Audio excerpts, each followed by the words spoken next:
இருதயத்தினுடைய சுத்திகரிப்பு மற்றும் பரிசுத்த ஆவியானுடைய ஐக்கியம், பரிசுத்த ஆவியானவரோடு உறவு கொள்கிற காரியங்களை குறித்து உங்களோடு கூட நான் பேசிக்கொண்டு வருகிறேன். ஹல்லேலூயா. உங்க எல்லாருக்கும் புரிஞ்சிருக்கும்னு நினைக்கிறேன் இது வரைக்கும் நான் பேசினது. ஆகினாலே தொடர்ந்து நாம் அந்த காரியங்களை நாம் பார்க்க போகிறோம். இன்னும் 3 நாட்கள் இதை குறித்து பார்க்க போகிறோம். இன்னைக்கு புதன், வியாழன், வெள்ளி, அப்புறம் சனிக்கிழமை நம்ம ஒரு ஜெபம், இருதயத்தின் சுத்திகரிப்பிற்காகவும் ஆவியனுடைய நிறைவிற்காகவும் நாம் ஜெபிக்க போகிறோம். அப்புறம் கடைசி நாள் அன்னைக்கு கர்த்தருடைய ஆவியானவர் நம்மோடு கூட பேச போகிறார், ஞாயிற்றுக்கிழமையில. சரி, இப்போ இன்னைக்கு நாம் பார்க்க போகிறதான 3 காரியங்கள். பரிசுத்த ஆவியானவரை குறித்து ஆழமாய் நாம் தியானித்து வருகிறோம். பரிசுத்த ஆவியனுடைய உறவை பெற்றுக்கொள்வதற்கு நம்ம என்ன செய்யணும், எவ்வளோ கவனமாக இருக்கணும், எந்த அளவுக்கு அவரோடு கூட உறவு கொள்ளணும், அவரோடு இருக்கிறதான உறவு எவ்வளவு ரொம்ப முக்கியமானது அப்படின்னு சொல்லி நம்ம கடந்த நாட்களில் பார்த்து கொண்டு இருக்கிறோம். இந்த நாளில் நாம் பார்க்க போகிறது பாரத்தை சுமக்க நாம் கற்றுக்கொள்ள வேண்டும். பரிசுத்த ஆவியானவர் நம்முடைய வாழ்க்கையில ஒரு சில பாரத்தை ஏற்படுத்துவார். ஆண்டவராகிய இயேசு கிறிஸ்து இந்த பூமியில இருந்தப்போ சொன்ன ஒரு வார்த்தை நம்ம எல்லாருக்கும் தெரியும். வருத்தப்பட்டு பாரம் சுமக்கிறவர்களே நீங்கள் எல்லாரும் என்னிடத்தில் வாருங்கள், நான் உங்களுக்கு இளைப்பாறுதல் தருவேன். இது மாத்திரம் தான் நான் வாசிப்போம். ஆனால் அதனுடைய பின்பகுதியில் அவர் சொல்றாரு, என்னுடைய பாரத்தை நீங்கள் ஏற்றுக்கொள்ளுங்கள், அது மெதுவாயும் அது லகுவாயும் இருக்கிறது என்று சொல்லுகிறார். ஸோ ஒரு மனிதன் தேவனை தேடி வரும்பொழுது அவனுடைய பாரங்கள் நீக்கப்படுவது மாத்திரமல்ல, தேவன் ஒரு விதமான பாரத்தை ஒரு மனிதன் மேலே வைக்கிறார். அந்த மனிதனுடைய ஆவிக்குரிய நிலைக்கு ஏற்ற மாதிரி அந்த பாரங்கள் வேறுபடும். இப்போ உதாரணத்துக்கு ரொம்ப ஈஸியாக சொல்லணும்னா, தேசத்துக்காக ஜெபம் பண்ணுறதுக்கு சில ஜெபக்கூட்டங்கள் நடக்கும். அங்கே தேசத்திற்காக ஜெபிக்கணும்னு பாரப்பட்டவங்களால தான் ஜெபிக்க முடியும். எல்லாராலையும் போய் அந்த இடத்துல போய் என்ன பண்ண முடியாது, ஜெபிக்க முடியாது. ஒரு சிலர் பார்த்தீங்கன்னா தேசத்தில் அழிந்து கொண்டு இருக்கிற மக்களுக்காக அழுவாங்க. நீங்கள் கஷ்டப்பட்டா கூட ஒரு சொட்டு கண்ணீர் கூட உங்கள் கண்ணில் வராது. ஏன்னா அந்த பாரம் உங்களுடைய இருதயத்தில் இல்லை. ஸோ இப்படிப்பட்டதான். அப்போ பாரம் அப்படின்னா எல்லாருக்கும் இந்த பாரம் இருக்கணுன்றது அவசியம் கிடையாது. ஒவ்வொருத்தருக்கும் பாரங்கள் ஒவ்வொரு விதமாக இருக்கும். தேசத்துக்காக ஜெபிக்கிற பாரங்கள் ஒருத்தருக்கு இருக்கும். அதே பாரம் எல்லாருக்கும் இருக்கணுன்றது கிடையாது. ஒவ்வொருத்தருக்கும் ஒவ்வொரு விதமான பாரங்கள் இருக்கும். தனிப்பட்ட விதத்திற்கான பாரம், குடும்பத்திற்கான பாரம், சபைக்கான பாரம், பரிசுத்தத்தை குறித்த பாரங்கள் என்று சொல்லி பரிசுத்த ஆவியானவர் ஒரு மனிதனுடைய இருதயத்துக்குள்ள இருந்து பலவிதமான பாரங்களை ஏற்படுத்துவார். என்னத்துக்காக? அவன் பாரம் சுமக்க முடியாம நடக்கணுன்றதுக்காக கிடையாது. அதற்காக அவன் நேரத்தை செலவழிச்சு அவன் மன்றாடணும், ஜெபிக்கணும் என்பதற்காக கர்த்தர் பாரங்களை ஒரு மனிதன் மேல வைக்கிறார். அந்த வசனத்தை படிச்சாதான் நமக்கு தெளிவா புரியும். வாசிக்கலாம். மத்தேயு 11வது அதிகாரம் 28வது வசனம். மத்தேயு 11:28 அந்த வசனத்தை இப்ப சொன்னேன் இல்லைங்களா? வாசிப்போம்.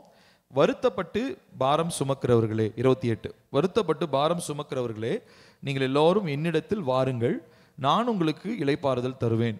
29, நான் சாந்தமும் மன தாழ்மையுமாய் இருக்கிறேன், என் நுகத்தை உங்கள் மேல் ஏற்றுக்கொண்டு என்னிடத்தில் கற்றுக்கொள்ளுங்கள், அப்பொழுது உங்கள் ஆத்துமாக்களுக்கு இளைப்பாறுதல் கிடைக்கும். என் நுகம் மெதுவாயும் என் சுமை லகுவாயும் இருக்கிறது.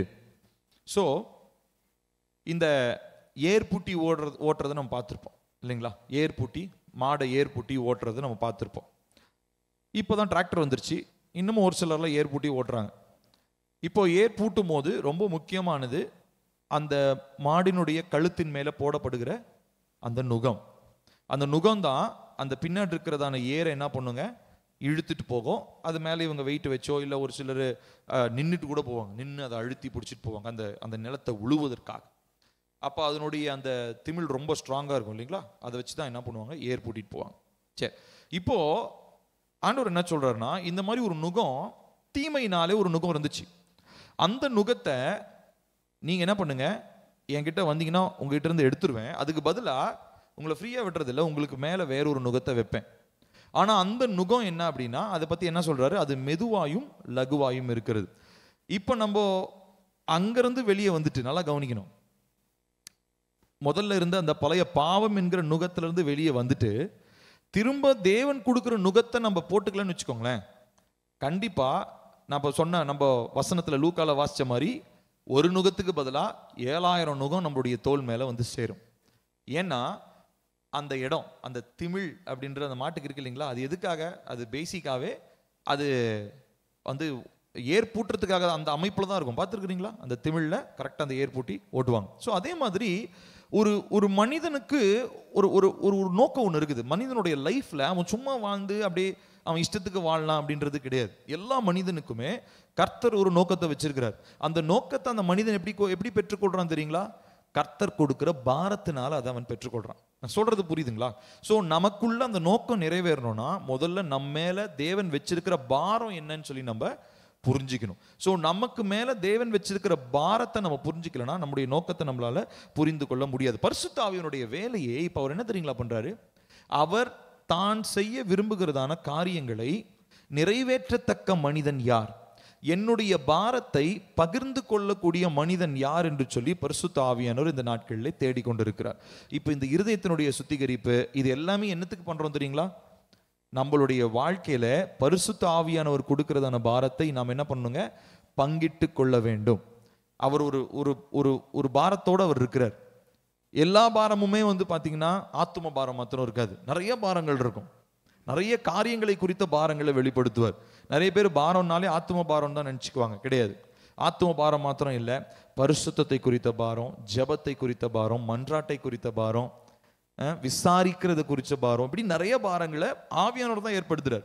ஆவியானுடைய பிரதானமானது ரட்சிப்பு, ஆத்தும பாரம் இதெல்லாம் இருக்கலாம்.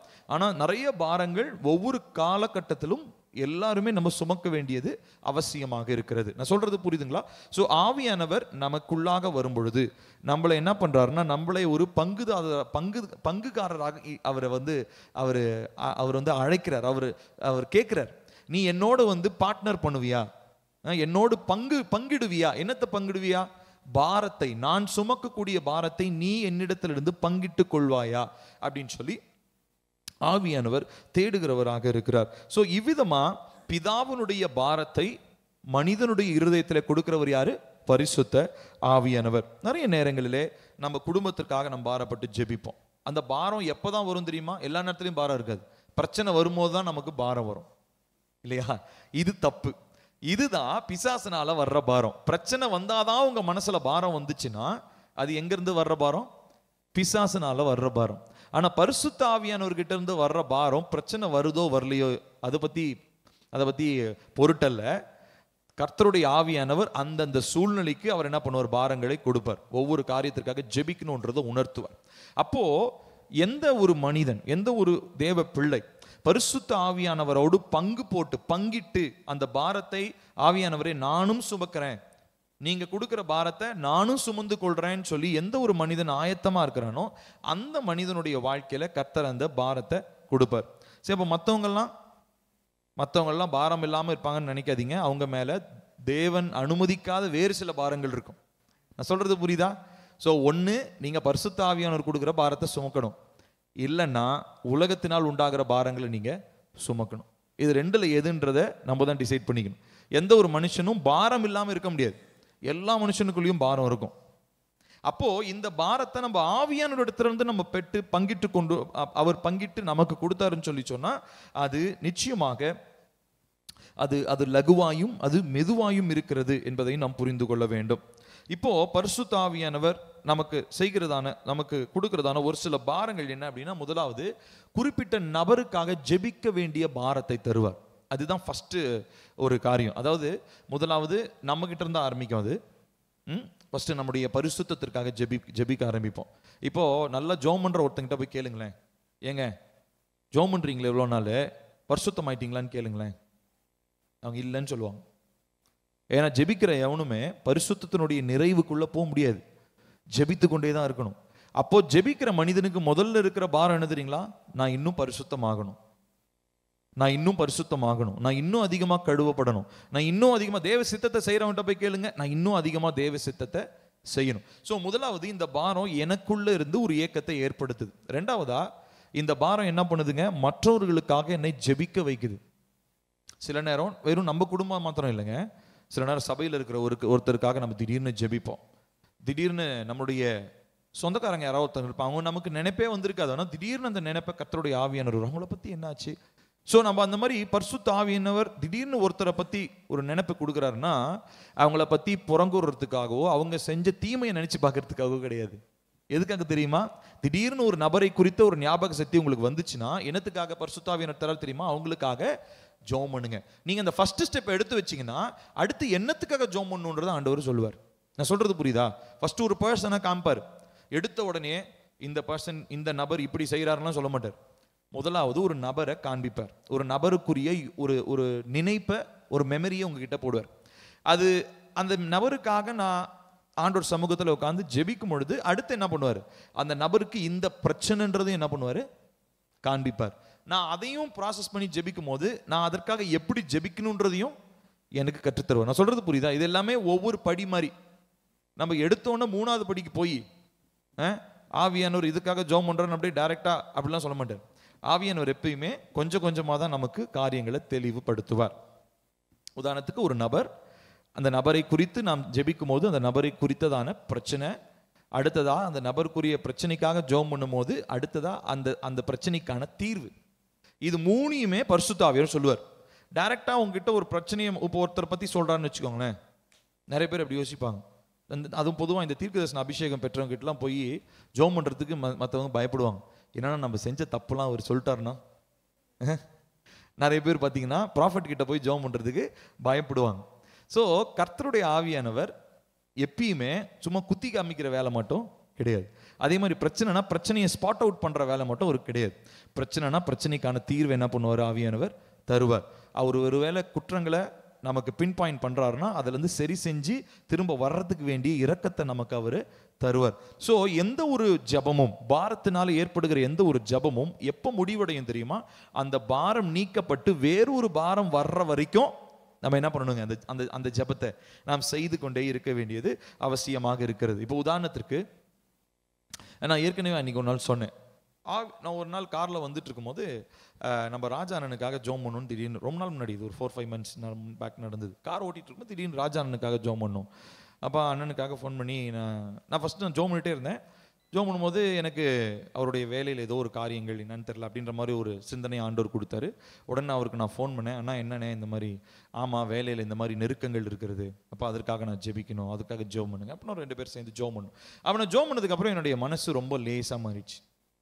அப்புறம் இன்னொரு நாள் நேற்றுக்குள்ள நான் சொல்லிட்டு இருந்தேன், எனக்கு தெரிஞ்ச ஒருத்தங்க திடீர்னு பார்த்தீங்கன்னா அவர் வந்து ஒரு ரோட்டில் இருக்கிறார். திடீர்னு பெட்ரோல் குண்டு எடுத்து வீசுறார்.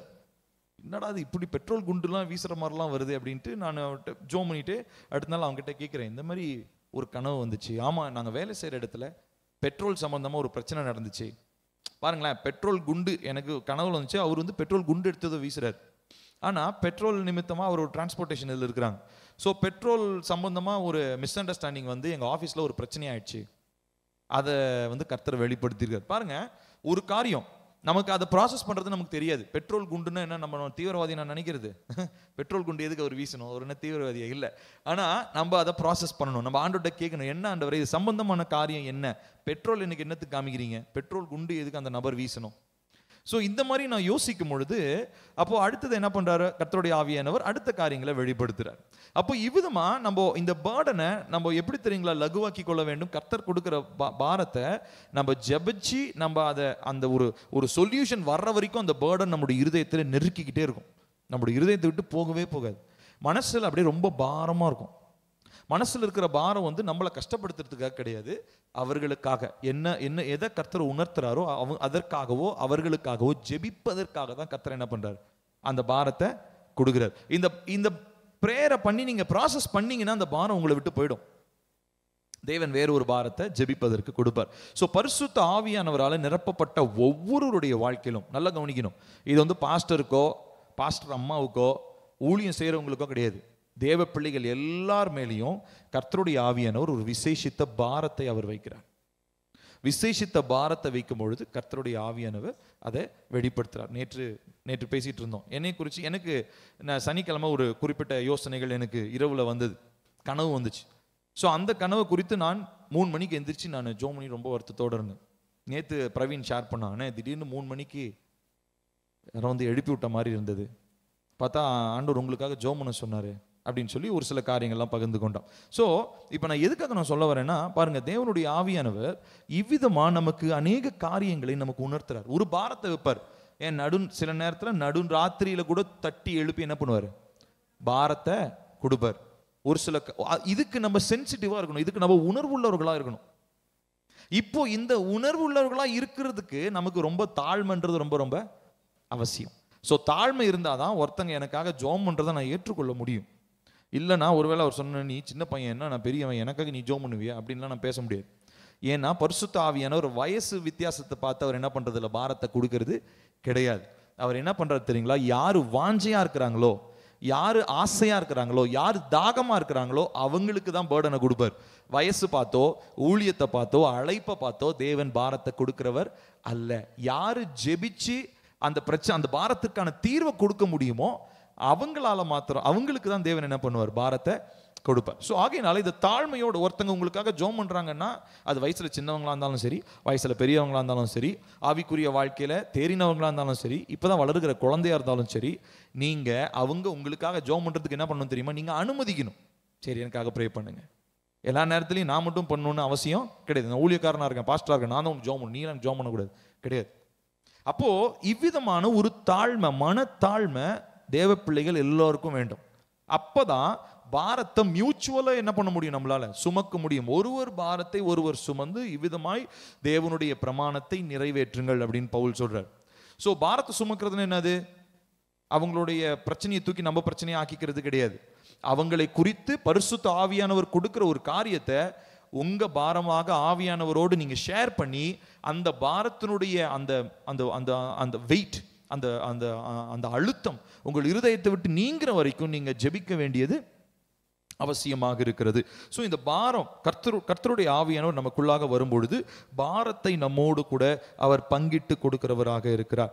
அப்போ இவ்விதமா கர்த்தருடைய சத்தத்துக்கு நாம் உணர்வு உள்ளவர்களாக இருக்கும் பொழுது அந்த பாரத்தை குறித்து நாம் ஆராய்ந்து பார்க்கணும், அந்த காரியங்களை குறித்து நம்ம யோசிக்கணும். சில நேரங்களில் வந்து பார்த்தீங்கன்னா ஒரு சிலருக்கு மரண எண்ணங்கள் வரும், சூசைடல் தாட்ஸ் வரும்.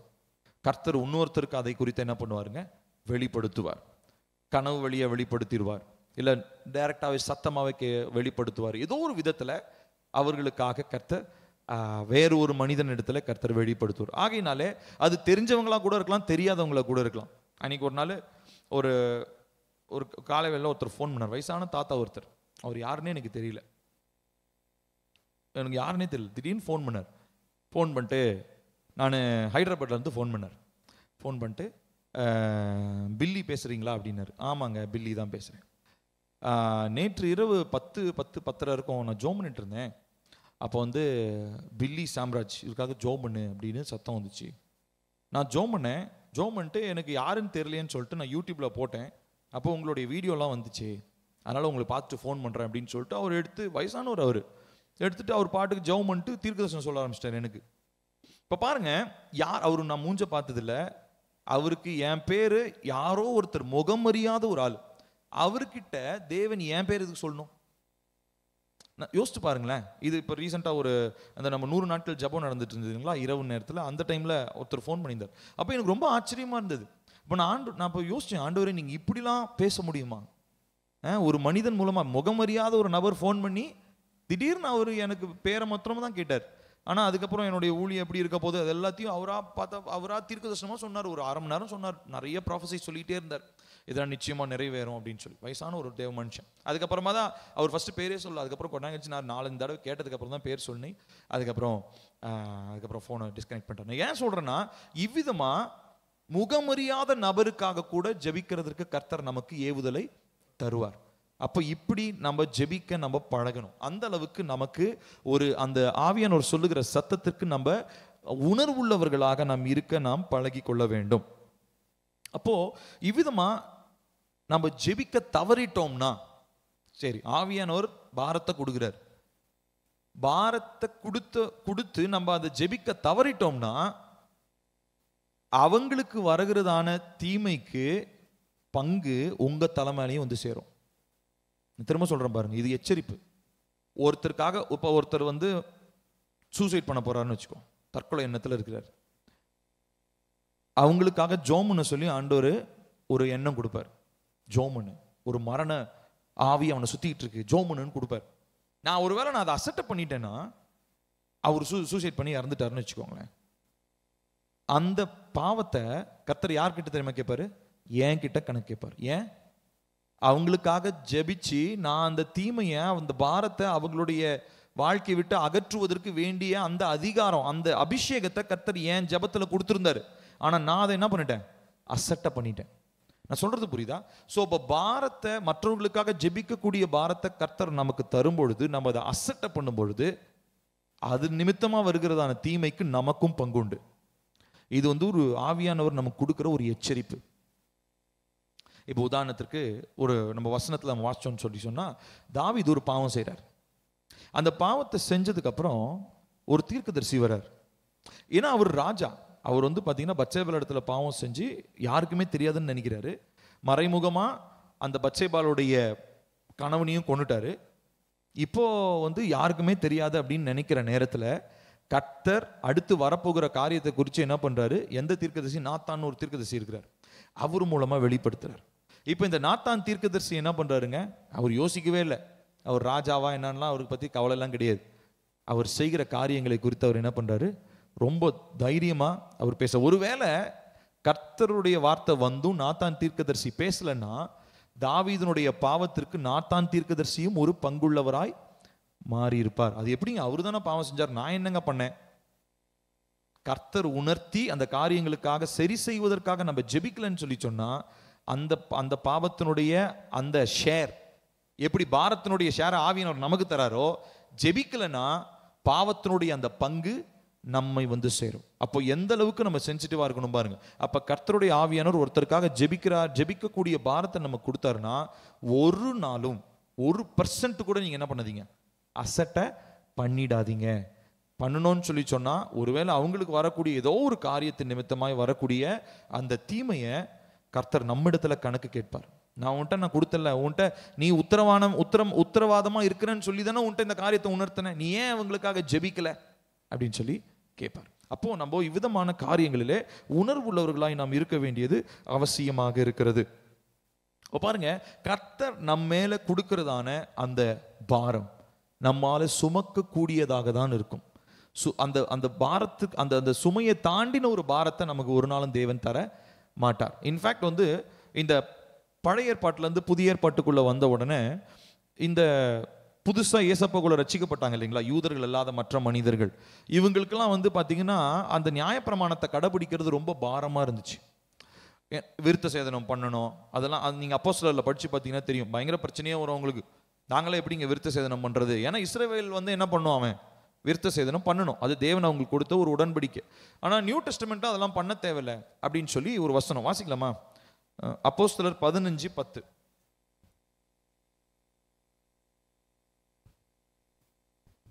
அப்போஸ்தலர் 15:10. இப்படி இருக்க நம்முடைய பிதாக்களாலும் நம்மாலும் சுமக்க கூடாது இருந்த நுகத்தடியை சீஷர் கழுத்தின் மேல் சுமத்துவதனால் நீங்கள் தேவனை சோதிப்பானேன். இப்போ பாருங்க என்ன சொல்றாங்க.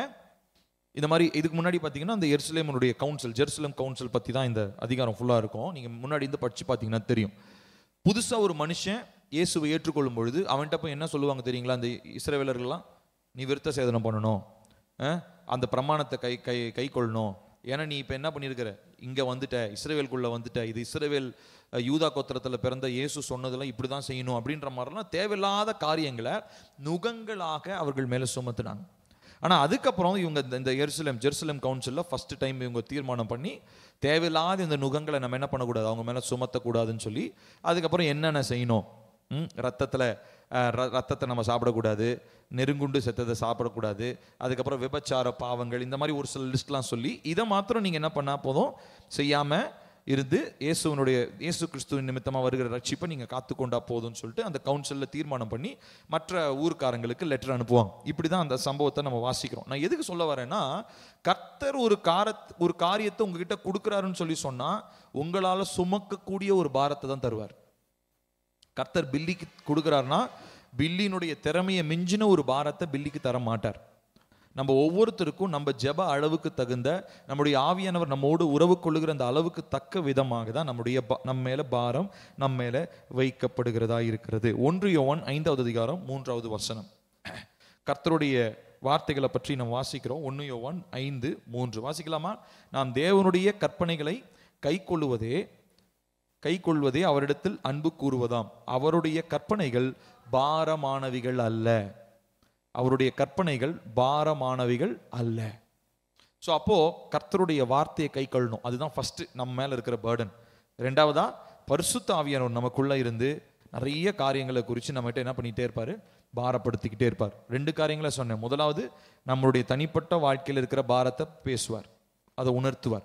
பரிசுத்தத்தை குறித்த பாரம், ஜபத்தை குறித்த பாரம், மன்றாட்டை குறித்த பாரம் பர்சனலாக எனக்குள்ள இருந்து உணர்த்துவார். ரெண்டாவதா என்ன பண்ணுவார், என்னை சுற்றி இருக்கிற நண்பர்களோ குடும்பத்தினரோ சபை மக்களோ என் தெரியாத ஒரு நபரை பற்றி கூட ஜெபிப்பதற்கான பாரத்தை நமக்கு ஏற்படுத்துவார். இந்த பாரத்தை நம்ம என்ன பண்ணணுங்க, சுமப்பதற்கு நம்ம ஆயத்தமாக இருக்க வேண்டும். ஹல்லேலூயா. இப்ப நம்ம இதற்காக ஜெபிக்கலாமா? எல்லாரும் கண்களை மூடுவோம்.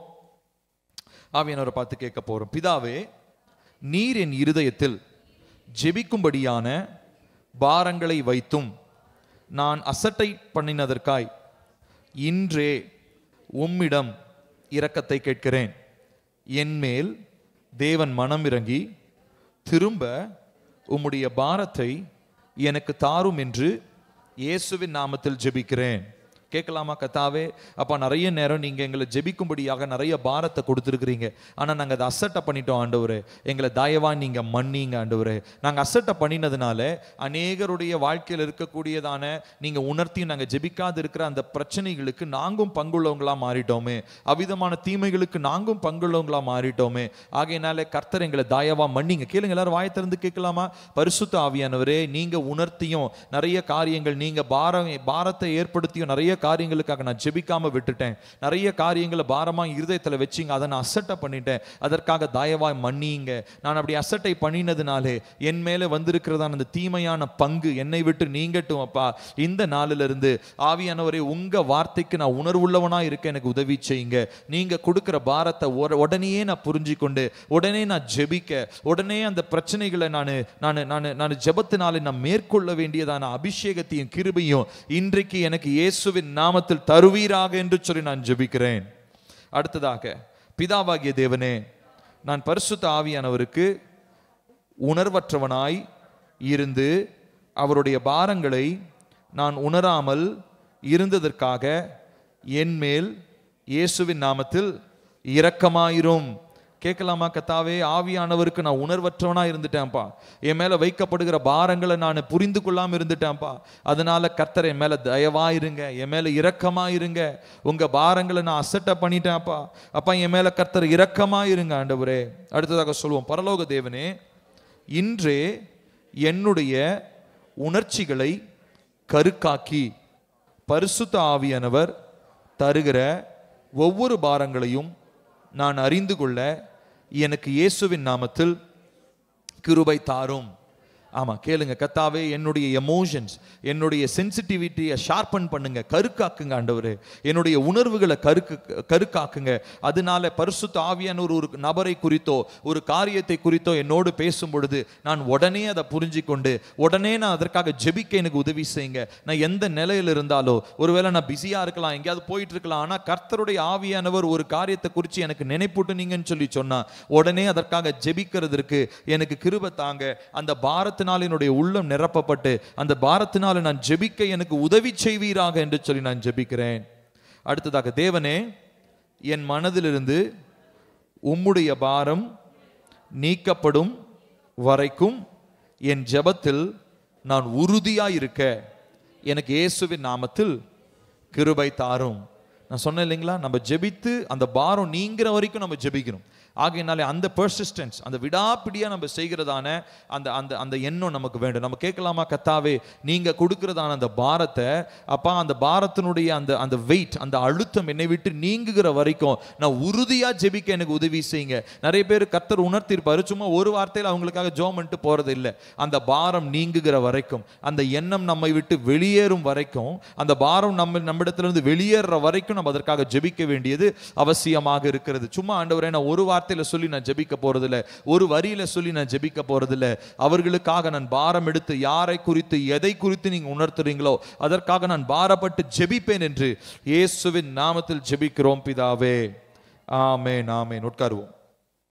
அடுத்ததாக நாம் பார்க்க போகிறதான காரியம், சுயநீதி என்னும் ஆடையை எரித்து போடுங்கள். burn the dress of self righteousness. பரிசுத்த ஆவியானவருக்கு இந்த சுயநீதி உள்ளவங்களை பிடிக்கவே பிடிக்காது. பரிசுத்த ஆவியானவரால் கிரியை செய்யவும் முடியாது. சுயநீதினா என்னதுங்க? நான் செய்யறது கரெக்ட், நீ செய்யறது எல்லாமே தப்பு, நான் செய்யறது கரெக்ட், இப்படி எண்ண முடியவங்களால தேவனுடைய ஆவியானவரை உணர முடியாது.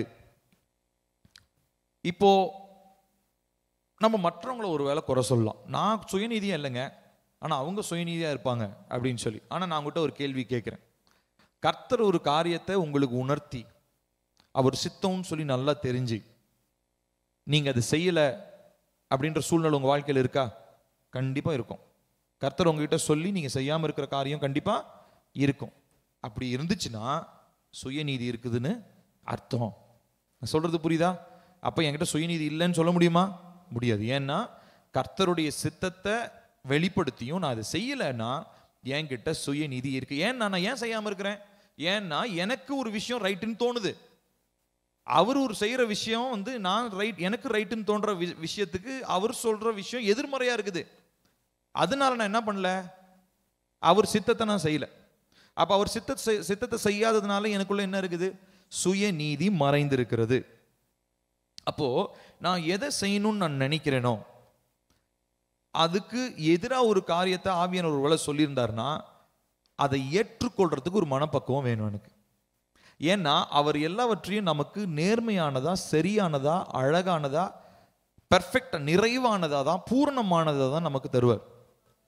ஒரு நாளும் நமக்கு குறைவுபட்ட காரியங்களை தேவன் என்ன பண்ண மாட்டாரு? தர மாட்டார். இதுல எல்லாத்துக்கும் நம்பிக்கை இருக்குல்ல. ஆனா நம்ம சித்தத்தை விட்டு கொடுக்கறது நம்ம மனசு வர மாட்டேங்குது. ஏன் தெரியுமா?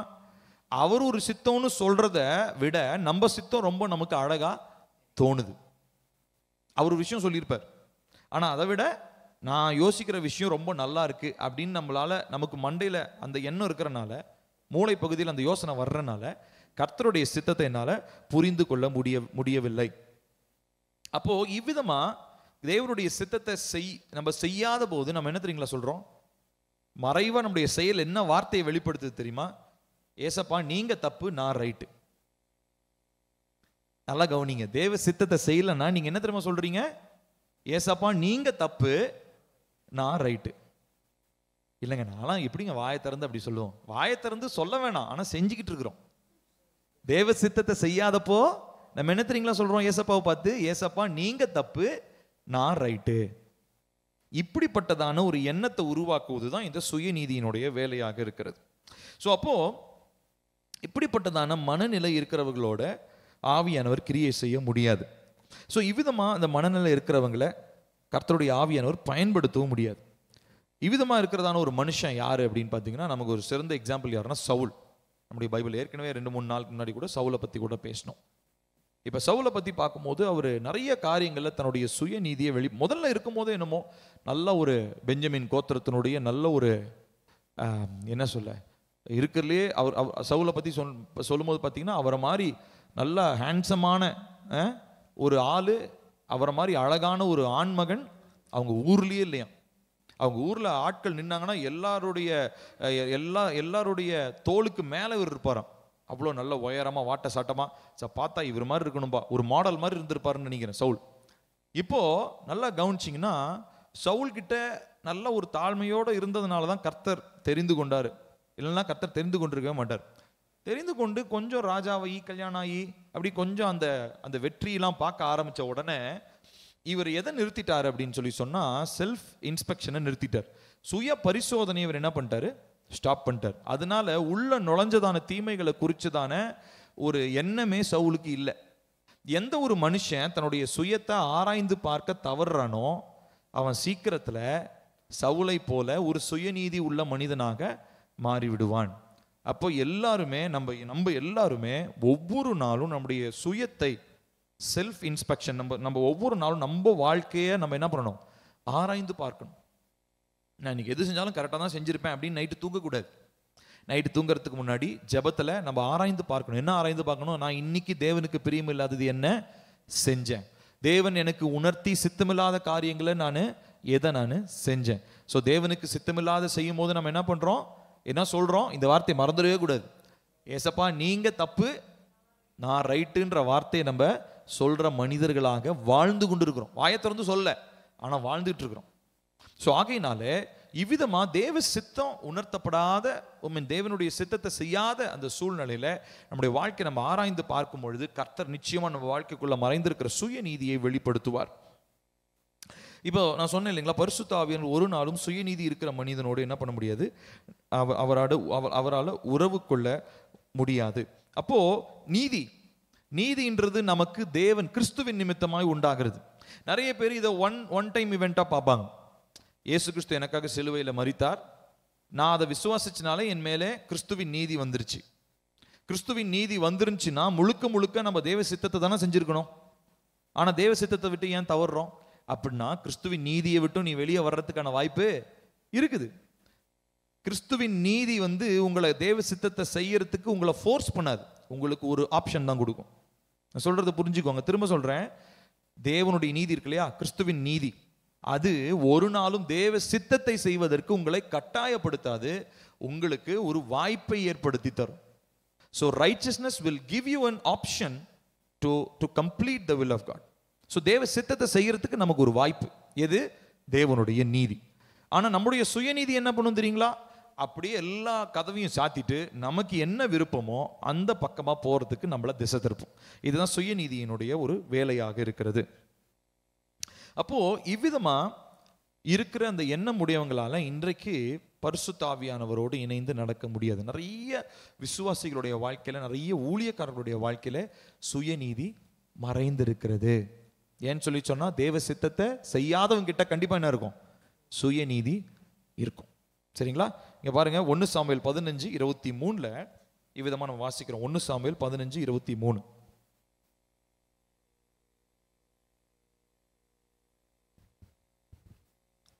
சாமுவேல் சவுல் இடத்துல சொல்றாரு பாருங்க, ரெண்டகம் பண்ணுதல் பில்லி சூனிய பாவத்திற்கும், முரட்டாட்டம் பண்ணுதல் அவபக்திக்கும் விக்கிரகாராதனைக்கும் சரியாயிருக்கிறது. நீர் கர்த்தருடைய வார்த்தையை புறக்கணித்தபடினாலே அவர் உம்மை ராஜாவாய் இராதபடி புறக்கணித்து தள்ளினார் என்றான். இப்ப கவனிக்கணும், இந்த வேர்டு ஒரு தீர்க்கதரிசி வாயிலிருந்து தேவனுடைய வார்த்தையாக வந்துச்சு. ரெண்டகம் பண்ணுதல் என்ன அர்த்தம்? இங்க ஒரு பேச்சு, அங்க ஒரு பேச்சு, ரெண்டு பேச்சையும் பேசி ரெண்டு பேத்துக்கு நடுவில் சண்டை மூட்டி விடுறாங்க இல்லைங்களா? அதுக்கு எதுக்கு ஈக்குவல் தெரியுங்களா? பில்லி சூனியத்துக்கு ஈக்குவலாம். இங்க ஒண்ணு பேசி அங்க ஒண்ணு பேசி ரெண்டு பேருக்குள்ள சிண்டு முடிச்சு விடுறது எதுக்கு ஈக்குவல்ன்றாரு? பில்லி சூனியம் பண்றதுக்கு. நீ போய் பில்லி சூனியம் பண்றதுக்கு மந்திரவாதி எல்லாம் பார்க்கணும்னு அவசியம் இல்லை. இவனையும் அவனையும் சண்டை முடிச்சு விட்டினாலே நீ என்ன பண்றன்னு அர்த்தம்? பில்லி சூனியம் பண்றன்னு அர்த்தம். அடுத்ததான் பாருங்க, பாவத்திற்கும், பில்லி சூனிய பாவத்திற்கும் முரட்டாட்டம் பண்ணுதல் என்ன அர்த்தம்? தேவ சித்தத்துக்கு எதிராக போறது, அதுதான் முரட்டாட்டம். அது என்னத்துக்கும்? அவபக்திக்கும் விக்கிரக ஆராதனைக்கும். பாருங்க, சாமுவேல் ரொம்ப அழகான ஒரு அலிகரியை பயன்படுத்துறார், ஒரு ஒப்புமையை பயன்படுத்தி சொல்றார். என்னன்னா, நீ தேவ சித்தத்துக்கு எதிராக போனீன்னா நீ விக்கிரக ஆராதனை பண்றன்னு அர்த்தம். நானும் விக்கிரகத்தெல்லாம் வணங்கலே, எனக்கு என் மனசுக்கு பிடிச்சது நான் செய்யறேன், அது பேர் தான் விக்கிரக ஆராதனை. முரட்டாட்டம் பண்ணுதல் விக்கிரக ஆராதனைக்கும் சரியாய் இருக்கிறது. நீர் கர்த்தருடைய வார்த்தையை புறக்கணித்தபடினாலே அவர் உம்மை ராஜாவாய் இராதபடிக்கு புறக்கணித்து தள்ளினார். அப்ப சுயநீதி இருக்கும்போது பேசிக்காவே கர்த்தருடைய வார்த்தையின்படி நம்ம இன்டர்பிரட் பண்ணோம்னா, சுயநீதி உள்ளவன் விக்கிரக ஆராதனைக்காரன். நீங்க இயேசுவை வணங்குறேன்னு வாய் நிறைய சொல்லிக்கோங்க, மணிக்கணக்கா நின்று பாட்டு பாடுங்க, வர்ஷிப் பண்ணுங்க, கீபோர்டு என்ன வேணா பண்ணுங்க. ஆனா சுயநீதி இருந்துச்சுன்னா உங்களுக்குள்ள என்ன இருக்குதுங்களா? விக்கிரக ஆராதனை செய்கிறதான எண்ணங்கள் இருந்து கொண்டிருக்கிறது. கர்த்தருடைய வார்த்தை தெளிவா நமக்கு சொல்லுகிறது. சங்கீதம் 39:8 பாருங்க. சங்கீதம் 39:8.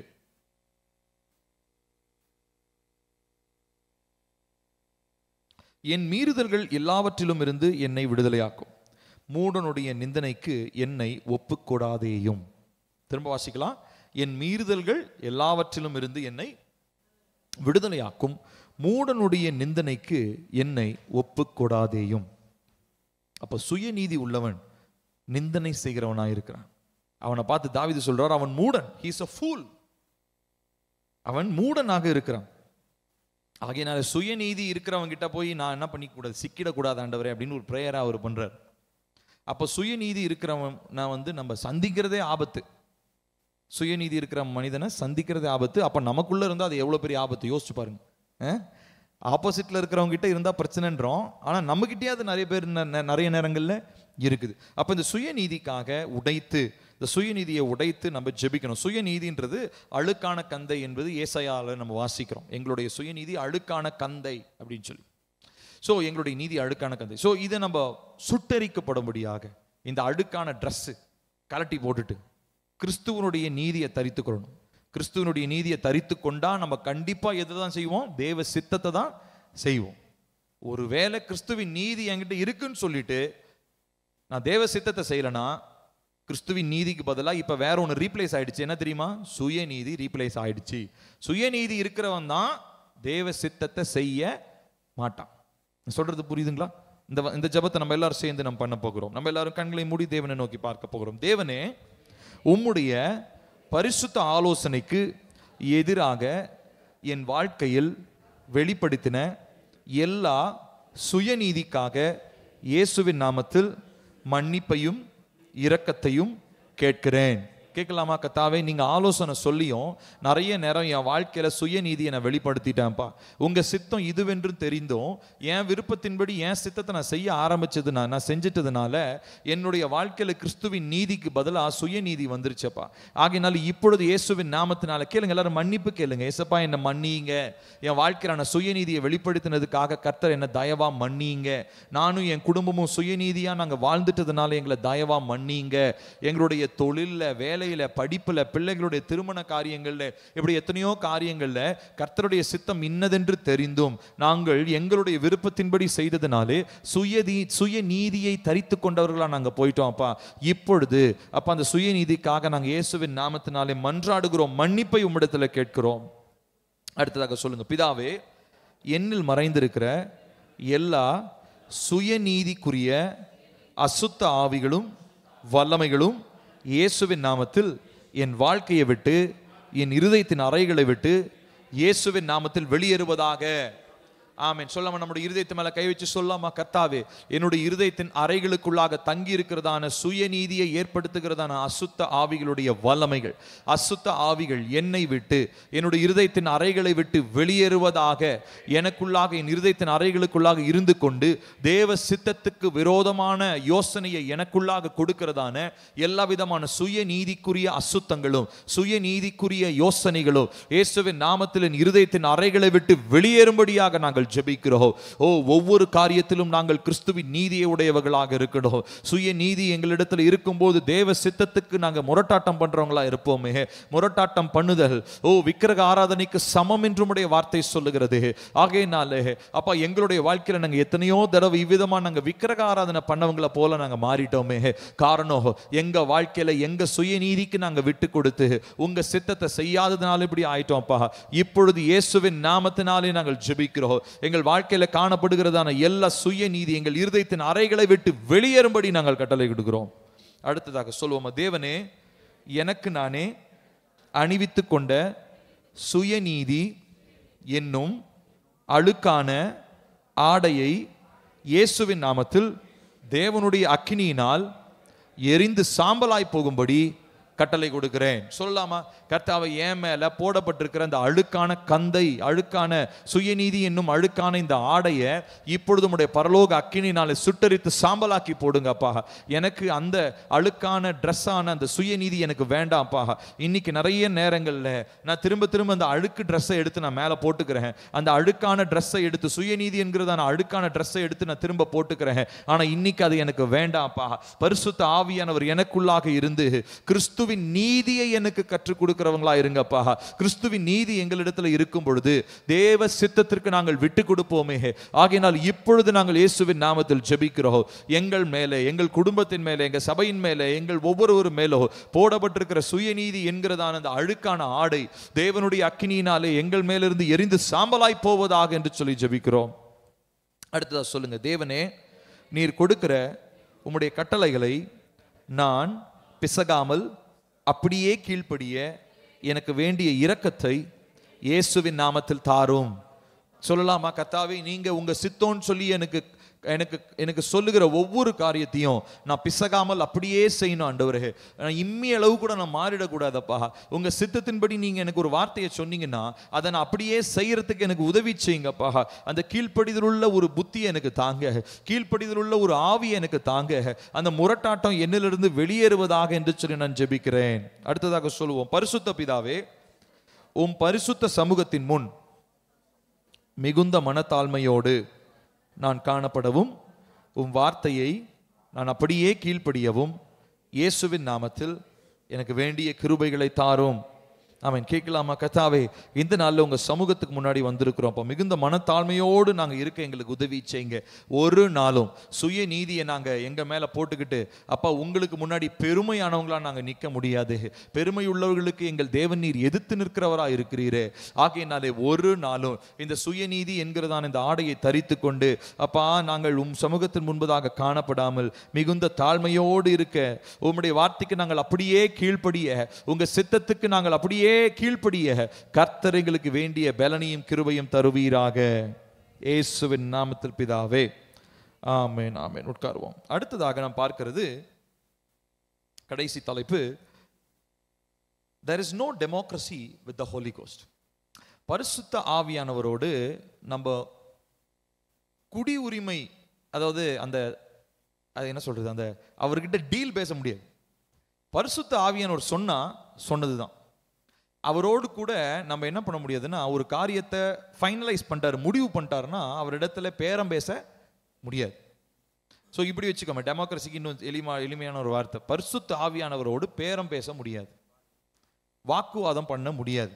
ஆண்டவரே எனக்கு இது பிடிச்சிருக்கு, ஆனால் உங்களுக்கு அது பிடிச்சிருக்கு, உங்களுதுல பாதியும் என்னதுல பாதியும் செஞ்சுக்கலாமா?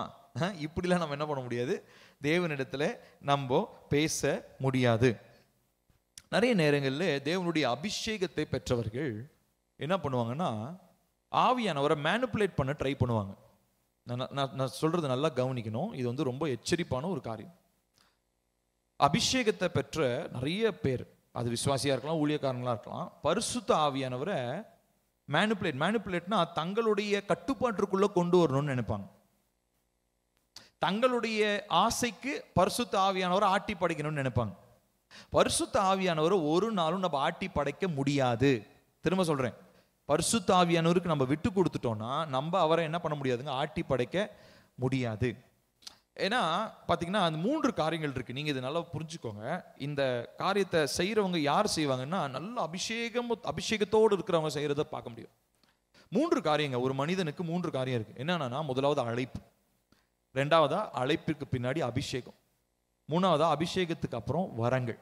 இந்த 3 காரியங்கள், இந்த 3 காரியங்களுமே ஒரு தேவ ஊழியனுடைய வாழ்க்கையில் இருக்கும். ஊழியனா இருந்தாலும் சரி, விசுவாசியா இருந்தாலும் சரி. ஏன்னா நம் தேவன் நம்மளை எல்லாரையுமே ஆசாரியர்களாகவும் லேவியர்களாகவும் அவருடைய சொந்த ஜனமாகவும் நம்மளை என்ன பண்ணியிருக்கிறாரு, தெரிந்து கொண்டு இருக்கிறார். ஸோ அழைப்புன்றது எல்லாருக்கும் இருக்குது. ரெண்டாவது அபிஷேகன்றது எல்லாத்துக்கும் இருக்குது. வரங்களையும் அவங்களுடைய வாழ்க்கைக்கு ஏற்ற மாதிரி, அவங்களுடைய அழைப்புக்கு ஏற்ற மாதிரி, அபிஷேகத்துக்கு ஏற்ற மாதிரி வரங்களையும் கொடுத்துருக்கிறார். அதனால எனக்கு வரங்களே இல்லைன்னு சொல்ல முடியாது. ஸோ ஒவ்வொருத்தருக்கும் ஒவ்வொரு வரங்களை கொடுத்துருக்கிறார். ஆனால் இந்த அபிஷேகத்தில் நல்லா வளர்ந்துருக்கிறவங்கள பார்த்தீங்கன்னா, நிறைய பேர் என்ன பண்ணுவாங்கன்னா, பரிசுத்த ஆவியானவரை தங்களுடைய கட்டுப்பாட்டுக்குள்ளே கொண்டு வரணும்னு நினைப்பாங்க. பரிசுத்த ஆவியானவர் அதாவது இவங்க சொல்றதெல்லாம் பரிசுத்த ஆவியானவர் செய்யணும்னு நினைப்பாங்க. சில நேரங்களில் அது போல அவங்களுக்கு தெரியலாம், ஆனால் சீக்கிரத்தில் அது அவங்களுடைய வாழ்க்கையில் அபிஷேகத்தை அவித்து போடக்கூடிய ஒரு காரியமாக மாறிடும். அபிஷேகத்தை வந்து பார்த்தீங்கன்னா தண்ணி ஊற்றி அணைச்ச மாதிரி, எரிஞ்சு கொண்டு இருக்கிற ஒரு அக்கினியை தண்ணி ஊற்றி, நெருப்பை தண்ணி ஊற்றி அணைக்கிற மாதிரி ஆகிடும். எது?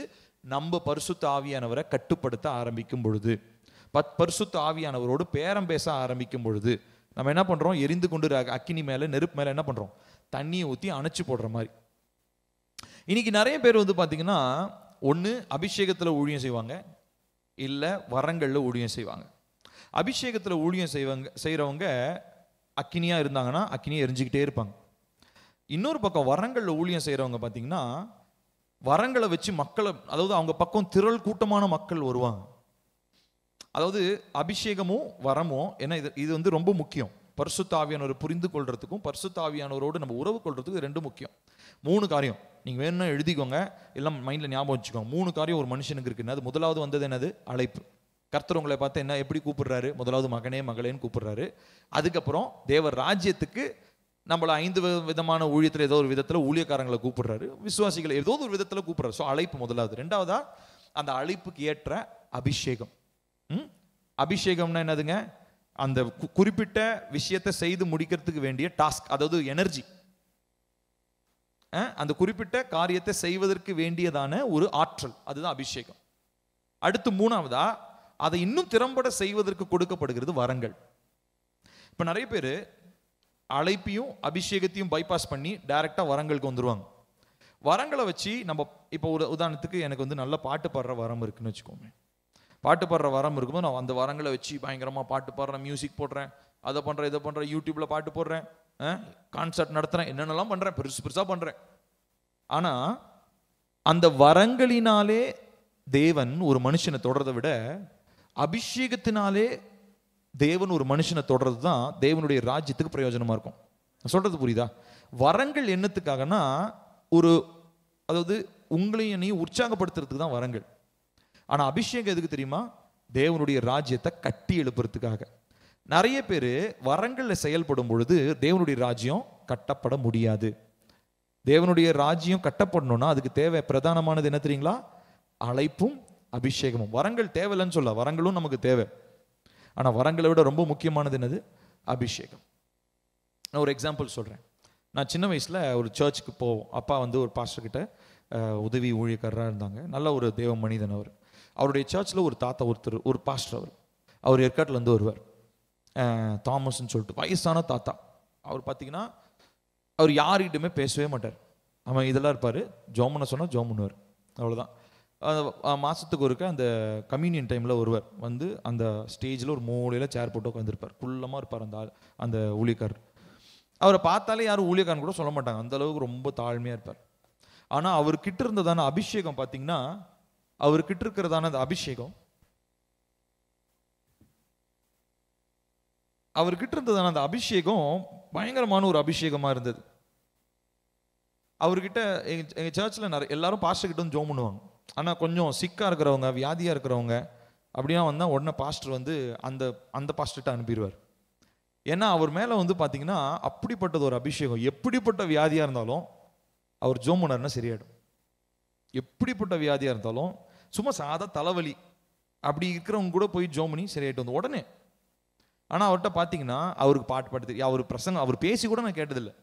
ஆனால் ஜபம் பண்ணுவார். அவர் பாட்டு பாடுவாரா, பிரசங்கம் பண்ணுவாரா, என்ன பண்ணும் எதுவுமே தெரியாது.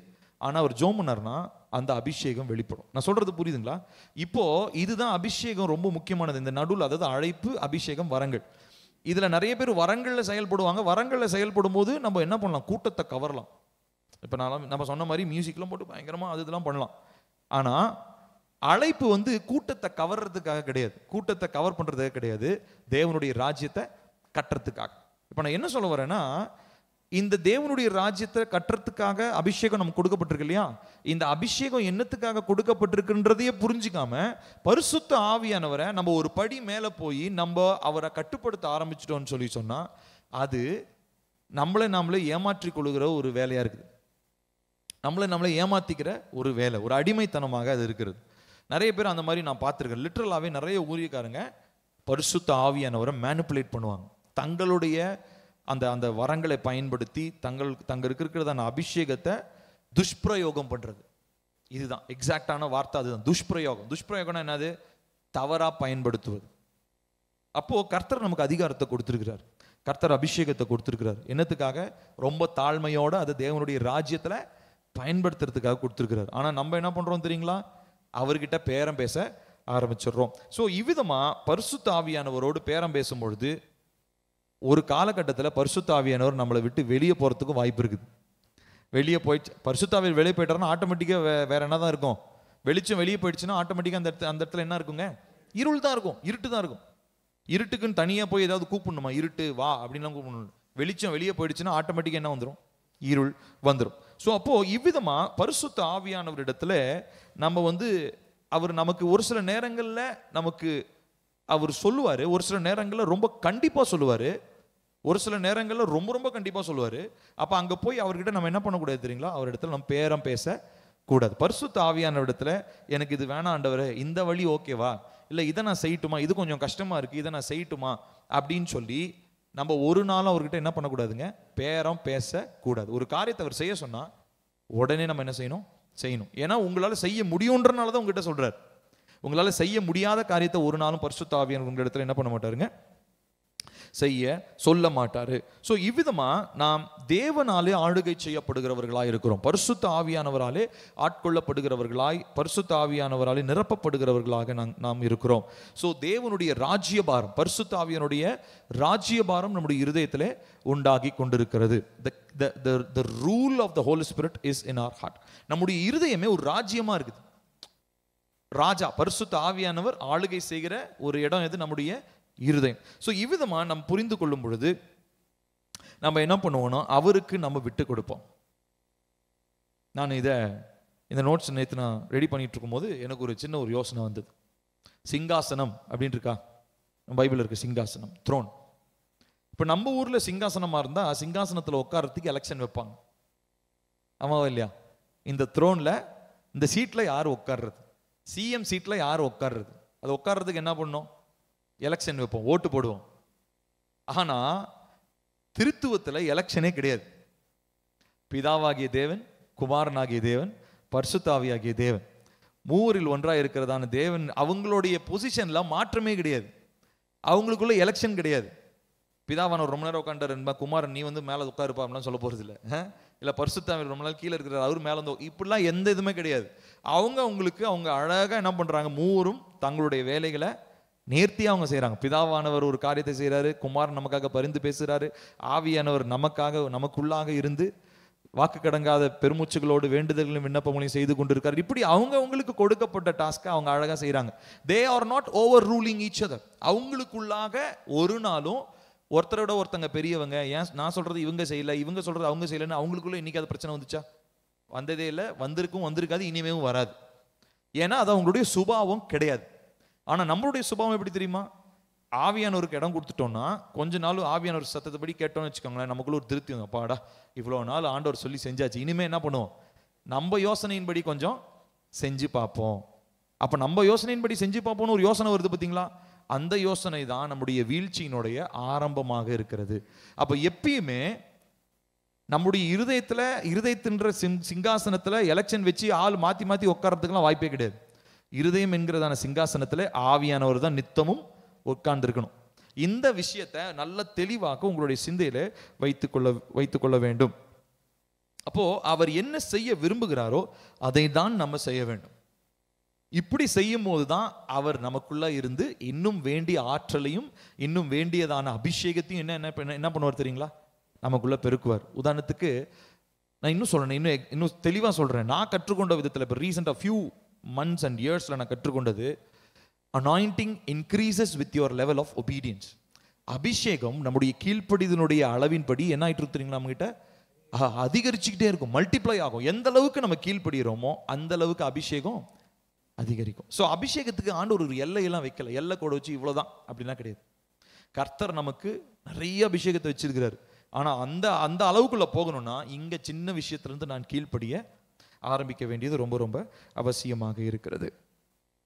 ஸோ அப்போ நம்முடைய கண்களுக்கு அது அழகா இருக்கோ இல்லையோ, தேவனு சொல்லிட்டாருன்னு சொன்னா அதை நம்ம செய்யணும்.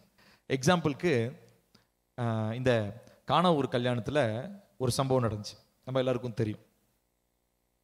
ஏசப்பா வந்து உட்காந்துட்டு இருக்கிறாரு. அப்போ என்ன குறைஞ்சி போச்சு, திராட்சை ரசம் ஜூஸ் குறைஞ்சிருச்சு. உடனே அவங்க அம்மா வந்து சொல்றாங்க, உடனே அப்போ என்ன சொல்றாரு, ஸ்திரீயே என் வேலை இன்னும் வரவில்லை அப்படின்றாரு. அப்புறம் அந்த அம்மா போகும்போது ஒரு கமெண்ட் சொல்லிட்டு போறாங்க, வாசிக்கலாமா? யோவான், இயேசுவின் தாயாகிய மரியாள் ஒரு கமெண்ட் சொல்லிட்டு போறாங்களே, பாருங்களேன். யோவான் 2:5 பாருங்க. 4 வாசிக்கலாம். அதற்கு இயேசு, ஸ்திரீயே எனக்கும் உனக்கும் என்ன, என் வேலை இன்னும் வரவில்லை என்றார். அவருடைய தாய், பாருங்க அந்த அம்மா கோவம் வரல, ஏன்னா அவங்களுக்கு தெரியும் இவர் யாருன்னு நல்லா தெரியும். அதனால அவங்க என்ன சொல்றாங்க பாருங்க, அவருடைய தாய் வேலைக்காரரை நோக்கி, அவர் உங்களுக்கு என்ன சொல்லுகிறாரோ அதன்படி செய்யுங்கள். அவர் என்ன சொன்னாரு, அந்த பாத்திரத்தெல்லாம் தண்ணியை ஊற்றி வைங்கடான்னாரு. யாருமே கேள்வியே கேட்கல. அவன் தண்ணி ஊற்ற மாட்டேன்னு சொல்லியிருந்தா கண்டிப்பா அங்கே அற்புதம் நடந்திருக்காது. அப்போ அந்த இடத்துல அந்த அற்புதம் நடக்கிறதுக்கு காரணம் என்ன? அவர் சொன்ன வார்த்தைக்கு அங்க இருக்கிறதான அந்த மனிதர்கள் கீழ்ப்படிஞ்சாங்க. 6 கற்சாடிகளை தண்ணீரினாலே நிரப்ப சொன்னார், அவங்க நிரப்புனாங்க. ஸோ இந்த பேசிக்கான கீழ்ப்படிதலை தான் கர்த்தர் நம்ம இடத்துல எதிர்பார்க்குறார். அவர் சொல்கிறாரு, இப்போ இந்த மரியாள் சொன்னதை நம்ம அப்படியே எடுத்துக்குவோம். அவர் என்ன சொல்கிறாரோ அதை அப்படியே செய்யுங்க. அப்படி தானே சொன்னாங்க அந்த அம்மா. அவருடைய வேலைக்காரரை நோக்கி அவர் உங்களுக்கு என்ன சொல்லுகிறாரோ அதன்படி செய்யுங்கள். அதுக்கு எக்ஸ்ட்ராவும் செய்ய வேண்டாம், அதுக்கு கம்மியாகவும் செய்ய வேண்டாம். அவர் சொல்கிற லெவலை மாத்திரம் நம்ம செஞ்சால் நமக்கு போதும். இந்த நைக்கின்னு சொல்லிட்டு ஒரு பிராண்ட் இருக்குது. அதோடைய ஸ்லோகன் என்னன்னு பார்த்தீங்கன்னா, கீழே ஒரு டிக்கு போட்டு ஜஸ்ட் டூ இட் அப்படின்னு போட்டுரும். இந்த நைக்கியில் வந்து பார்த்தீங்கன்னா ஷூ டிஷர்ட்லாம் ரொம்ப ஃபேமஸான ஒரு பிராண்ட். அது ஜஸ்ட் டூ இட் அப்படின்னா என்னன்னா, உனக்கு என்ன ரைட்டுன்னு தோணுதோ அதை நீ செய். அப்போ அந்த மனுஷனை அப்படியே நேராக எடுத்துகிட்டு போயிட்டு தீவிரவாதிகிட்ட நிறுத்தி அவன்கிட்ட சொல்லுங்கண்ணே, தீவிரவாதி சொல்கிறது ரைட்டா? இப்போ அமாஸ் வந்து இஸ்ரேல் மேலே குண்டு போடுறாங்க, எல்லாம் செய்தி கேட்டிருப்பீங்கன்னு நினைக்கிறேன். இப்போ அமாஸ் கிட்ட போய் நைக்கியோட ஸ்லோகன் செல்லுபடி ஆகுமா? அவன் சொல்லுவான், நான் செய்கிறது கரெக்டு தானே, எனக்கு என்ன ஆசையாக இருக்கும். அப்போ பாருங்க, மனுஷனுடைய எண்ணத்தின்படி ஒரு மனுஷன் வாழ்ந்தான்னு அவன் செத்து போயிடுவான். மனுஷன் தன்னுடைய எண்ணங்களின்படி அவன் எல்லாவற்றையும் வகுத்து கொண்டான் என்று சொன்னால் அந்த அந்த நைக்கியோடைய ஸ்லோகன் அதுதான், ஜஸ்ட் டூ இட்னு போட்டு ஒரு டிக்கு போடுற. அதாவது நீ எது செஞ்சாலும் ஓகே. டீச்சர் வாத்தியாரை டிக்கு போடுறாங்க இல்லையா, அந்த மாதிரி நீ எது செஞ்சாலும் ஓகே அப்படின்ற மாதிரி தான் அந்த பிராண்டோடைய ஒரு ஸ்லோகன். ஓகே, உலகத்தான் அவன் அப்படி இருப்பான். ஆனால் நமக்கு தேவை என்ன தெரியுங்களா? ஜஸ்ட் டூ இட் கிடையாது. அவர் என்ன சொல்கிறாரோ அதை மாத்திரம் பண்ணு. உனக்கு என்ன தோணுதோ அதை பண்ணாத, வேற என்ன சொல்கிறானோ அதை பண்ணாத, அவர் என்ன சொல்கிறாரோ அதை மாத்திரம் நீ செய்யி அப்படின்றதான் கர்த்தர் நமக்கு கொடுக்கிறதான கட்டளையாக இருக்கிறது. யோபு 36வது அதிகாரம் 11வது வசனம் முடிக்கலாம். யோபு 36:11. அவர்கள் அடங்கி அவரை சேவித்தால் தங்கள் நாட்களை நன்மையாகவும் தங்கள் வருஷங்களை செல்வ வாழ்வாகவும் போக்குவார்கள். கர்த்தருக்கு கீழ்ப்படுகிற ஒரு மனுஷனை பத்தி எலிஹு இங்க பேசுறார், யோபுடைய நண்பன். அவர்கள் அடங்கி அவரை சேவித்தால் தங்கள் நாட்களை நன்மையாகவும், ஸோ கர்த்தருக்கு கீழ்ப்படியும் போது நாட்கள் நன்மையானதாகவும் தங்கள் வருஷங்களை எப்படி இருக்காங்களா செல்வ வாழ்வாகவும் அவர்கள் போக்குவார்கள் என்று சொல்லி கர்த்தருடைய வார்த்தை நமக்கு சொல்லுகிறது. 1 சாமுவேல் 12:14. 1 சாமுவேல் 12:14. நீங்கள் சேர்ந்து வாசிக்கலாமா? நீங்கள் கர்த்தருடைய வாக்குக்கு விரோதமாக கலகம் பண்ணாமல் கர்த்தருக்கு பயந்து அவரை சேவித்து அவருடைய சத்தத்திற்கு கீழ்ப்படிந்தால் நீங்களும் உங்களை ஆளுகிற ராஜாவும் உங்கள் தேவனாகிய கர்த்தரை பின்பற்றுகிறவர்களாக இருப்பீர்கள். இங்க சாமுவேல் தான் சொல்றார், கர்த்தருடைய வாக்குக்கு விரோதமா கலகம் பண்ணாம அவருக்கு பயந்து அவரை சேவித்து அவருடைய சத்தத்திற்கு கீழ்ப்படிந்திருப்பீங்கன்னு சொல்லி சொன்னா கர்த்தர் உங்களை ஆளுகிறதான ராஜாவும் நீங்களும் எப்படி இருப்பீங்க? கர்த்தரை பின்பற்றுகிறவர்களாக இருப்பீர்கள் என்று சொல்லி.